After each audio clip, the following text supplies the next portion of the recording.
everyone, so today I'll show you how to find argument max or min using just Simulink block. So first of all, I have 3 blocks. I'll call this A, B, and C. Let me rename it. So I want to take the difference between A and B, A and C, and take absolute value of it. So this is the block here. And after that, I just let it go through the mux. So mux gonna create an array, and from that array I'll let it go to this minimum block. So in this minimum block, it has 4 different modes. It can return both value and index, or value only, or index only, or running average.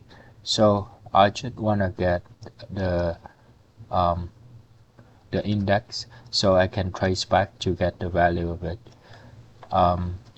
So here I just select index, and then from the index I also create another array that store A, C, and D. D is the average of B and C. So I'll create a mux here and store it in an array. This is a display. I'll show you when it been run. And lastly, in order to retrieve the data from B, C, or D, I will use a selector block. And in the selector block, for the index option, I'll select starting index port. OK, and I pass the index from this block to this selector block, and finally I get 3, which is the value of from this array, which is 3 here.